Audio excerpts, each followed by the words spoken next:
hat er uns genau mittschiffs erwischt. Da, wo die Kraftstofftanks für die Flugzeuge und die Munitionsbunker sich befinden.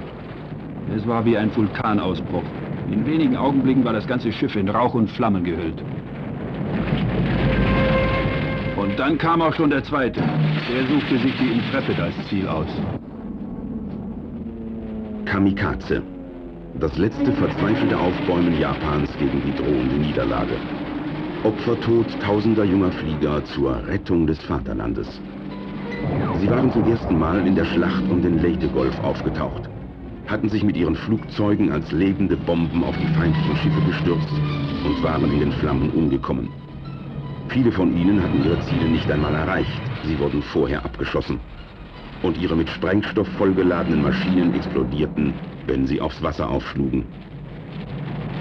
Andere zerriss es bereits in der Luft, wenn Treffer in ihre tödliche Ladung gingen. Ich hatte sie schon ein paar Mal erlebt. Bei Leyte, vor Luzon, im Lingayen-Golf. Wir hatten es erst nicht für möglich gehalten. Wir haben gedacht, das sind ein paar Irre. Aber es wurden immer mehr. Vor Leyte waren es vielleicht ein Dutzend. Dann waren es auf einmal 30, 40, 50. Und hier vor Okinawa griffen sie uns zu Hunderten an.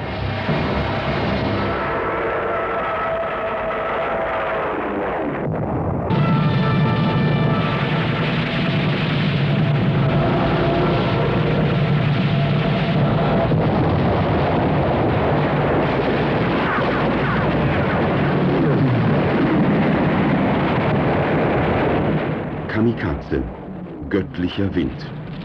Vor 700 Jahren, erzählt die Legende, hat ein vom Himmel herunterrasender, feuriger Sturmwind die in Korea bereitliegende Invasionsflotte des Kublai Khan vernichtet. Das war das Vorbild. Jetzt wollten Tausende von jungen Burschen es dem göttlichen Wind gleichtun. Ihr Leben opfern, um den Feind zu vernichten. Ein paar Wochen Ausbildung. Gerade so viel, dass sie ihre Maschinen im Tiefflug an ein Ziel heranbringen konnten. Dann kamen sie zum Einsatz. Sie flogen meistens in ziemlicher Höhe, griffen dann im Sturzflug an oder sie fingen die Maschinen über dem Wasser ab und rasten im Tiefflug auf ihr Ziel zu. Dabei wurden eine ganze Menge schon im Anflug von unserer Flak erwischt.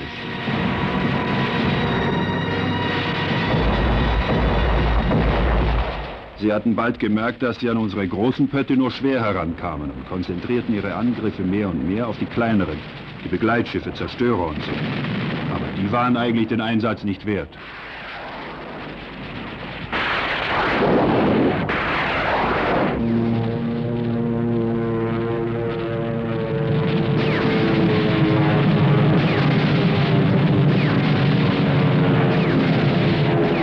Von ihnen erwischte schließlich doch einen unserer Großen.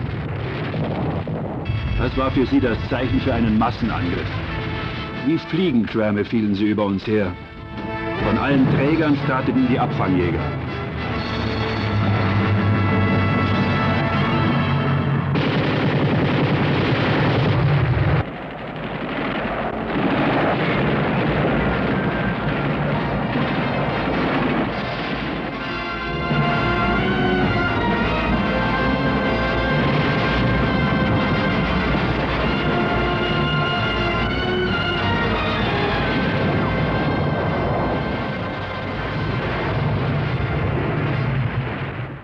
Wir waren schneller und wendiger als sie. Und wir hatten Bordwaffen. Aber wenn einer von uns sie angriff, drehten sie auf uns zu und versuchten uns zu rammen. Wir konnten sie eigentlich nur von hinten anfliegen. Wir haben uns dann auch sehr schnell auf diese Art von Luftkampf eingestellt und schossen oft 4, 5 hintereinander ab. Aber sie kamen in immer neuen Wellen. Es müssen Hunderte an jedem Tag gewesen sein.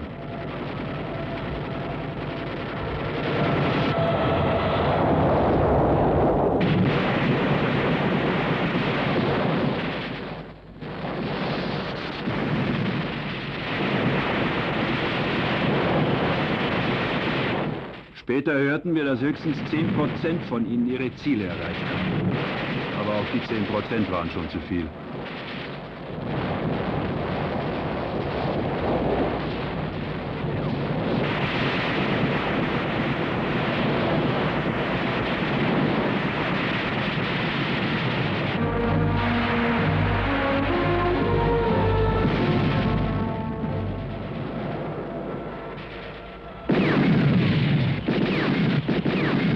In Amerika wurde die Gefahr durch Kamikaze-Angriffe von den Führungsstäben heruntergespielt.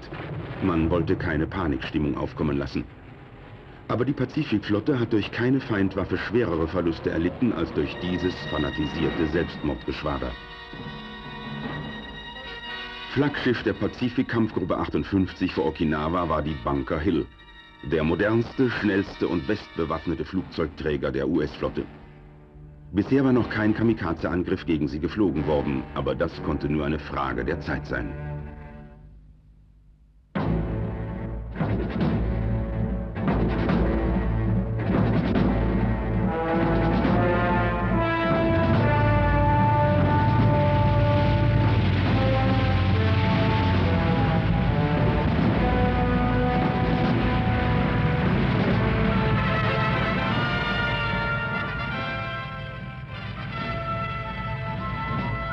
Bunker Hill. Von ihrem Deck aus waren am 7. April die Flugzeuge gestartet, die den Stolz der japanischen Flotte, das Schlachtschiff Yamato, versenkten. Die Yamato hatte, um Okinawa zu entsetzen, mit einem kleinen Begleitverband die übermächtige amerikanische Landeflotte angegriffen und war gescheitert.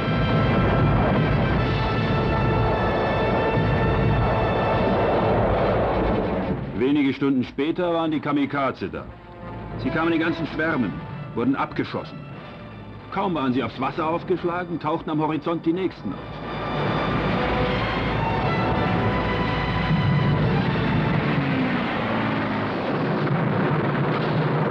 Und dann durchbrach einer die Abwehr.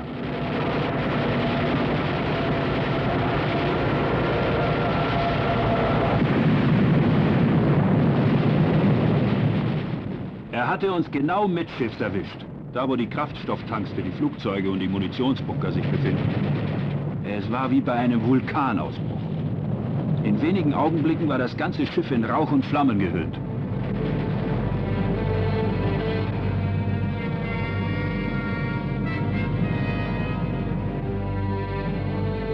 Wir versuchten, das Vorderdeck von den Flammen freizuhalten. Was weiter hinten passierte, konnten wir nicht sehen. Wir hörten nur Explosionen und sahen die Flammen mittschiffs hochschießen.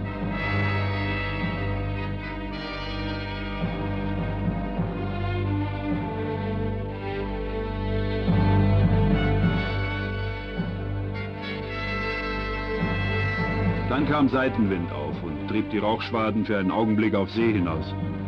Wir sahen, wie ein paar Zerstörer, die in unserer Nähe gewesen waren, mit hoher Fahrt abhauten. Sie fürchteten wohl, dass wir jeden Augenblick in die Luft gehen könnten. Wir versuchten, an unsere Kameraden heranzukommen, die mittschiffs und unter Deck von den Flammen eingeschlossen waren. Es war fast aussichtslos.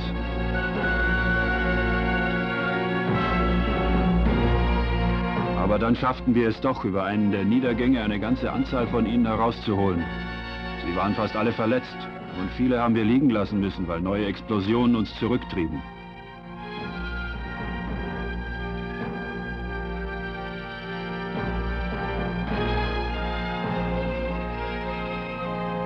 Die Bunker Hill brannte 24 Stunden lang.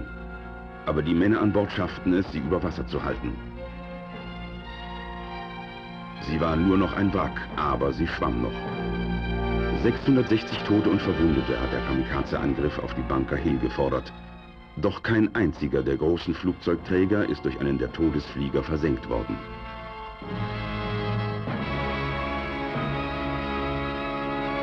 Dennoch waren die Verluste der amerikanischen Flotte bei Okinawa ganz erheblich. 22 Schiffe wurden versenkt und fast 200 Treffer auf Schiffseinheiten aller Größen erzielt. Darunter 17 auf großen Flugzeugträgern und 10 auf Schlachtschiffen. Aber das Rückgrat des Sonderangriffskorps Kamikaze war nach Okinawa gebrochen. Der japanischen Führung standen von ursprünglich fast 4000 nur noch wenige hundert Todeswillige zur Verfügung.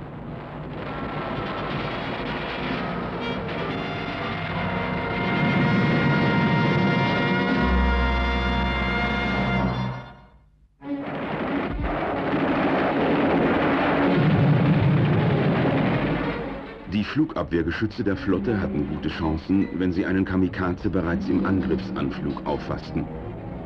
Aber häufig brachten die Selbstmordkandidaten ihre Maschinen, auch wenn sie schon getroffen waren, noch ins Ziel.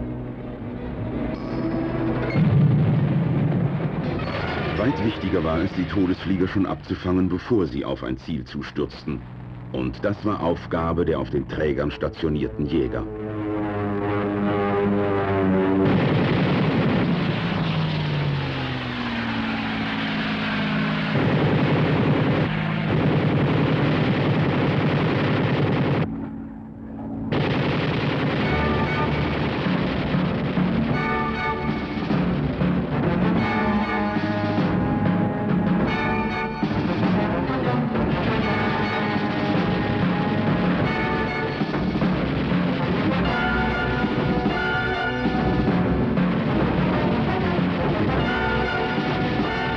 Ich muss sagen, in der Luft fühlte ich mich am wohlsten. Wenn ich sah, was da unten mit unseren Schiffen passierte, kriegte ich ein flaues Gefühl im Magen. Hier oben war es ein Kampf Mann gegen Mann. Da unten warst du hilflos ausgeliefert, wenn es irgend so einem Idioten einfiel, sich auf deinen Kahn zu stürzen. Archie Donoghue war eines unserer erfolgreichsten Jagdasse. Er wusste, wovon er sprach. Er wusste, dass man niemals sicher sein konnte, seinen Flugzeugträger noch heil vorzufinden, wenn man von einem Einsatz zurückkehrte.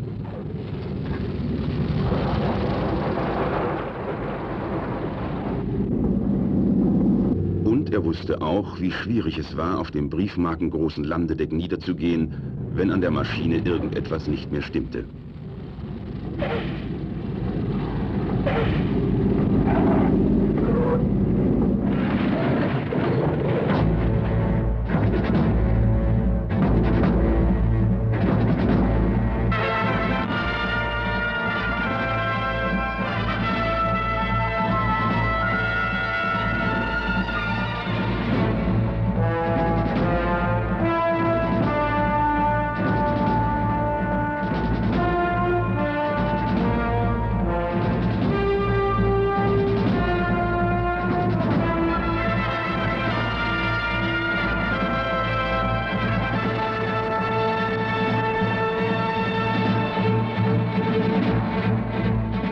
Es gab andere, die hatten weniger Glück. Die gingen bei so einer Bruchlandung drauf. Noch andere mussten vorher schon aussteigen, gingen mit ihren Fallschirmen aufs Wasser nieder und ersoffen, bevor jemand sie rausziehen konnte.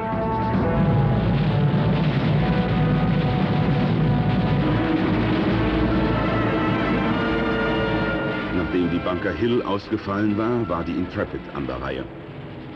Am Abend des 26. durchbrachen 2 Kamikaze-Flieger das Abwehrfeuer und stürzten sich auf den zweitgrößten Flugzeugträger der Okinawa-Flotte.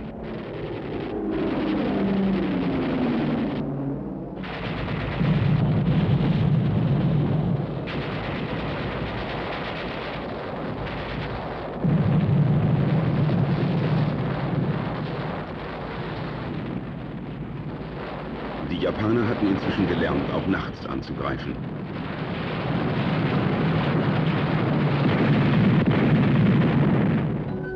Sie flogen auf das Mündungsfeuer unserer Abwehrgeschütze zu und fanden so ihre Ziele, wenn sie durchkamen.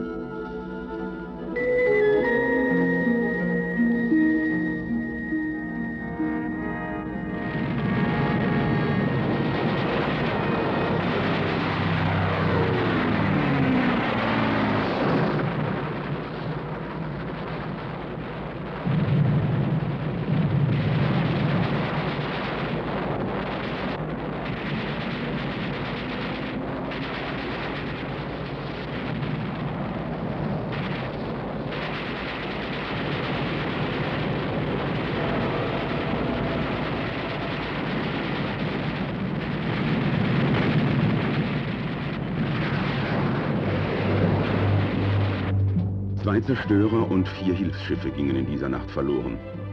Die Intrepid war halb ausgebrannt, konnte sich aber noch mit eigener Kraft bewegen. Aus dem Meer wurden die Überlebenden aufgefischt. Die Schiffslazarette waren überfüllt. Es war eine der schlimmsten Nächte, die unsere Flotte vor Okinawa erlebt hat.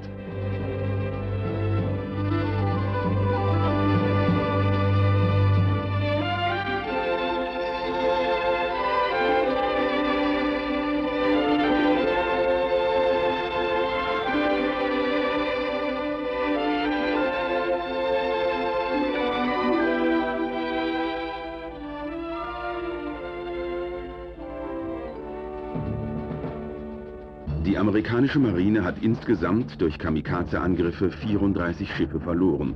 288 wurden meist schwer beschädigt.